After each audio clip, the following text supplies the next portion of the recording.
Do you think this is going to end up being like Turner Broadcasting buying WCW? That's what I'm afraid of. It's hard to think of too many other roads.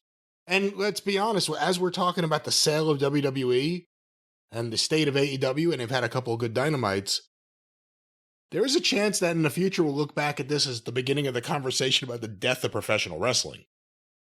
Well, and that's what I'm worried about. And I wish they'd wait a few more years, because then I'll be completely retired and they can do whatever they want to the business. But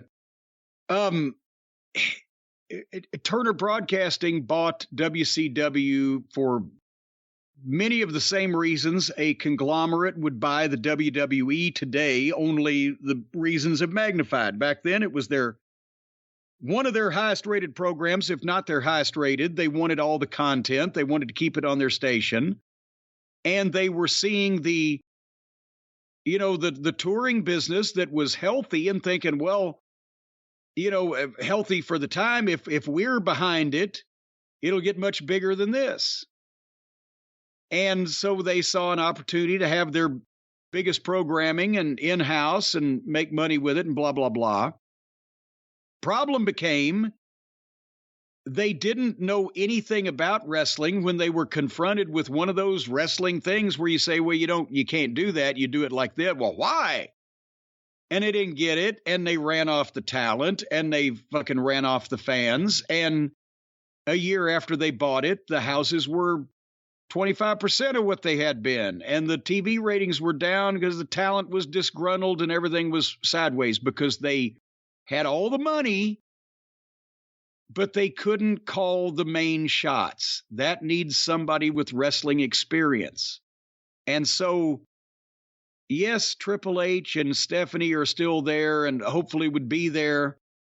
But if some unknown entity buys that, the WWE, they control not only the largest company in the world, but the largest by 4 or 5 times at least. And, AEW is the only thing even close in this country, and they're not close at all. And, what happens if they fuck the whole thing up? Then there you go. But Vince will still have his check for $5 or $6 billion. And he'll be running it. That's what it's going to be. Buy the company, give me all this money, and then hire me back to be either the executive consultant or the CEO. Well, at that point, then I wouldn't be as worried if Vince was running it and a big conglomerate owned it as if I would the big conglomerate owned it and they were telling the people what to do with it. Because no matter what Vince would do, it wouldn't be as bad as we've seen in the past. Every time that some outside businessman, somebody that's made a lot of money in some other endeavor or a major corporation buys a wrestling company, it's fucking brutal on the mental state of all the wrestling people trying to tell the business people what the fuck's going on. And it generally leads to strife and chaos and a downturn in business. Who do you want to see buy WWE? Knowing it has to be sold because it's going to be sold. Mike Mondo. Come on, people say you're too nice to Mike Mondo. This is evidence of it. You think he should buy WWE? I think he should. Well, he'll take good care of it. He'd work hard and give a shit about the wrestling business. I mean, it's not like that there's anybody. Bill Watts ain't going to do that. Eddie Graham's dead.